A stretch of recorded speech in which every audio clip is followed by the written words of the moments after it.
Jauh sebelum deru mesin kendaraan mendominasi Jalan Sudirman, lokasi ini adalah kawasan yang tenang.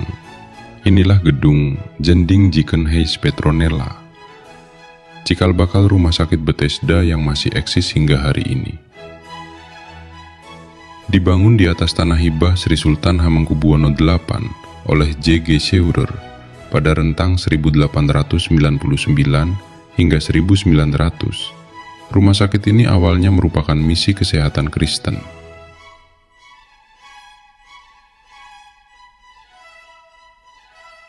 Dalam operasionalnya, Rumah Sakit Petronella melibatkan tenaga medis dan tenaga kesehatan dari kalangan pribumi Indonesia. Menariknya, masyarakat Yogyakarta kala itu menyebutnya sebagai Rumah Sakit Pitulungan, yang berarti pertolongan, karena memberikan layanan kesehatan cuma-cuma melalui mobil klinik yang menjangkau pelosok desa. Setiap kali turun ke lapangan, para penduduk desa, tua muda, lelaki perempuan, akan berbondong-bondong mengantri untuk mengakses layanan kesehatan gratis tersebut. Hari ini, bangunan asli Rumah Sakit Petronella telah ditetapkan sebagai cagar budaya.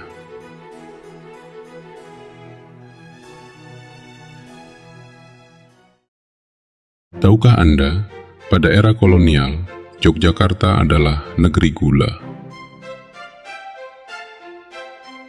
Di wilayah ini pernah berdiri 19 pabrik gula. Pabrik-pabrik ini muncul akibat kebijakan tanam paksa dan penyewaan tanah rakyat pasca Perang Diponegoro. Pada fase awal, berdiri pabrik gula Bantul pada 1861, pabrik gula Gondang Lipuro pada 1862, pabrik gula Padokan pada 1864, dan pabrik gula Barongan pada 1867.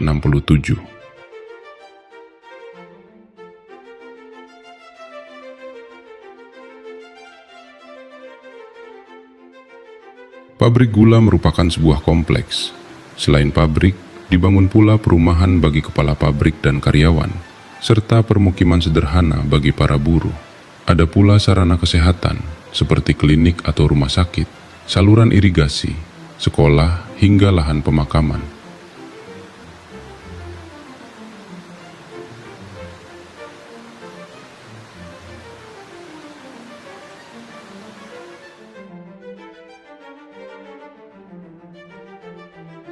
Namun, krisis ekonomi global 1929 menghantam.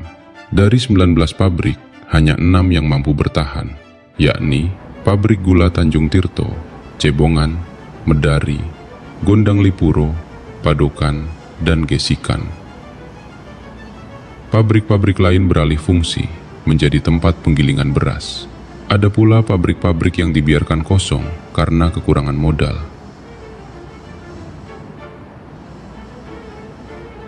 Kini, mayoritas pabrik-pabrik tersebut telah rata dengan tanah atau berganti rupa.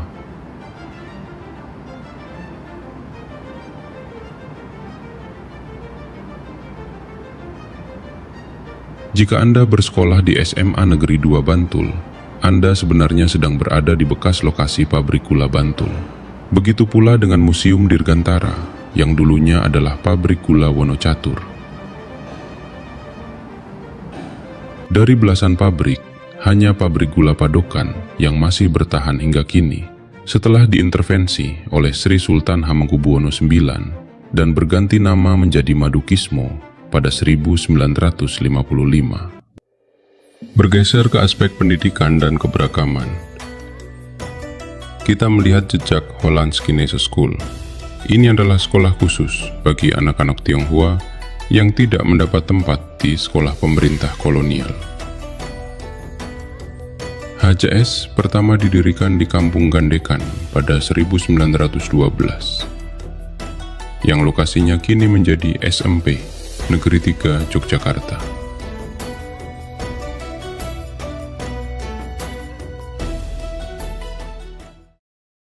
Di tengah segala perubahan fisik kota, ada satu jangkar yang tidak pernah berubah: tradisi keraton.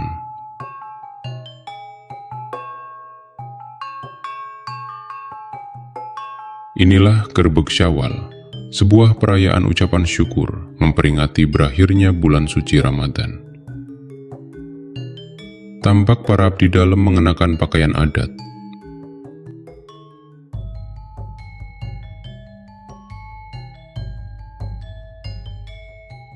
Ini adalah Bergada, Kesatuan Prajurit Keraton Yogyakarta. Dahulu, mereka berperan sebagai penjaga keamanan dan kedaulatan. Namun, setelah perang berakhir, peran Bergada yang sebelumnya bertugas sebagai kesatuan militer, lebih banyak beralih sebagai pengawal kebudayaan dalam acara-acara keraton yang dipertahankan hingga hari ini.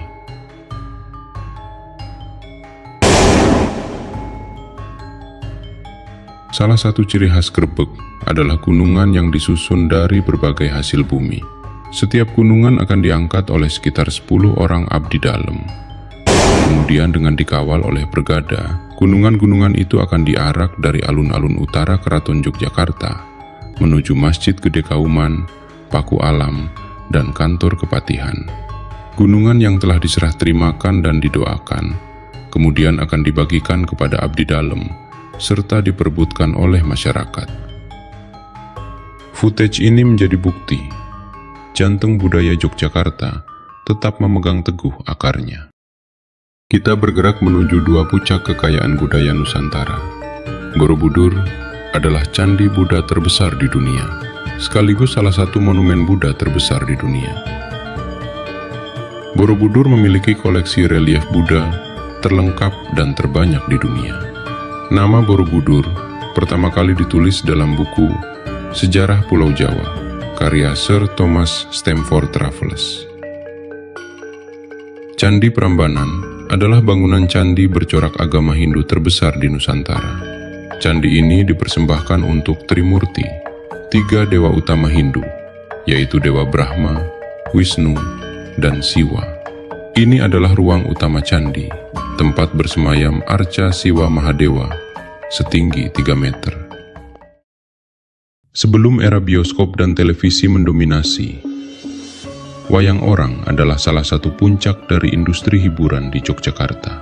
Jika sekarang kita melihatnya sebagai pertunjukan formal di panggung seni, 100 tahun lalu, wayang orang adalah budaya pop yang sangat dinamis.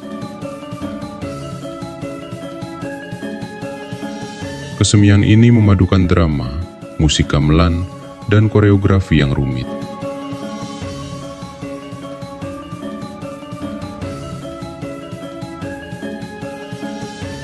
Visual para penari dengan kostum lengkap yang Anda lihat dalam footage ini menunjukkan betapa seriusnya masyarakat masa itu dalam merawat estetika.